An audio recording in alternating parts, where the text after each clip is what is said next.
Afternoon, everybody.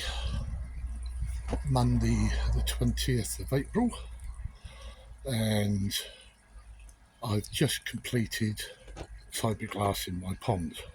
Oh, for an old boy like me, this was hard work. The easy bit was obviously putting in the insulation.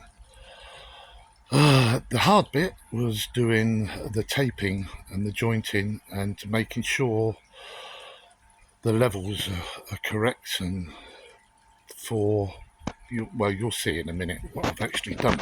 Now, knowing that I was advised not to put a sump in for a retrofit drain, I've gone against that advice and put in a sump for the reasons that you'll see in a few minutes. This being is because for me to actually put in a bottom drain, I physically couldn't do it. It's too much hard work, and my drain to connect from the pond to the drainage is like 4 foot down in the ground, and there's no way that me, being an old pensioner that I am, could actually physically do that, let alone afford somebody to come round and do it for me. So that being said, I'm going to spin you round and show you what I've done. Whether you agree with it or whether you don't agree with it, it will be nice to get a few comments. It will be a situation where I think that I'm doing something that might work. It might not work. I could always take it out afterwards, but I think it will work. I don't know if anybody else has done this, so let me do this. So this is my pond, all set up, and insulation all done, all taped up, all ready to go for fibreglass. Now then, like I said, retro drain. I have a retro drain in a sump with a pump, which is pumping the water out of the pond through back all the way to my pressure, which you should all know about, and then from my pressure 50% of it goes into the bog filter underneath and filters back up through all the media, and 50% of it comes back out through the front just here and returns to the pond. Now I have also got 2 overflows, as you've seen in my previous videos, but what I've decided to do is to put in the system here where gravity feeds the pump, gravity feeds the water back down to a system. It's a bit like a venturi, but a wider venturi, and what this is going to do is going to be perforated, and it is going to push the water down along the bottom of the pond towards the drain, towards the retrofit drain. Now there is a slope, a gradient from one end of the pond to the retrofit drain and pump of roughly about 1.5 inches. So hopefully the water will disperse any sediment that's going to be laying on the bottom towards the drain and pump it out so that we get a complete cycle. So hopefully this is going to work. You never know, it might not. This is obviously just a mock-up setup.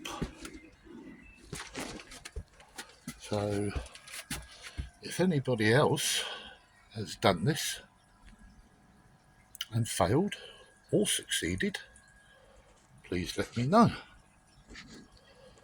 It's something that I'm willing to try, something that I'm willing to do. So that's where I am at the moment. Now, because of the lovely weather that we've been having this week, Thursday, Friday, it looks like it's going to be really nice, warm, plenty of sunshine. That's when I'm going to fibreglass the pond. Now, I have fibreglass before, so I'm not worried about getting the finish that I require. So that's the state of the affairs at the moment. Can't jump out of the pond that easily. I have to have my steps, which are just there. But the holding tanks are just here. That one at the end is going to be filled again with salt solution, so that I can keep an eye on the two bottom tanks, which is holding all the fish and keeping everything up and running with a salt solution of up to 0.6. It has had costlier treatment, and the other three tanks will just lay idle for the time being. The filters are running. I've done a water change yesterday, and I've actually put in today FMG, not the malachite green, just the F, which is for melidolide, I believe, formalide or something like that. It's gone in to help finish off the fact that I've had costia. I haven't seen any of the fish flashing since, but I was watching a video and have been given some information to finish my treatment off with I can't say the words, formulide, for whatever it is, to help finish. I did a scrape on a fish yesterday, couldn't see any costia, so even checked the water, checked everything, done water parameters, absolutely fine, 0.0000 again.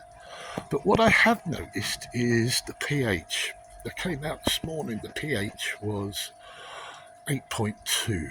I checked my tap water, that was 8.2. Now last night, my pH was 8.9, very, very close to 9. I was a little bit worried, to be honest with you, but decided to leave it alone, not do anything. And again, it came out this morning, 8.2. So fluctuations, as everybody says, yes, up and down with the pH. Been told, leave it alone. Just leave it alone. Persistence with regularity is the key, as the information that I've been given. So there we go. Now then, I'm just going to be cutting up the fibreglass matting, getting it all ready now for today, for the rest of the day. Tomorrow we'll see what brings. So with that, it's going to be, please thumbs up, please subscribe, please leave us a comment, please do the hype if that's what you choose to do.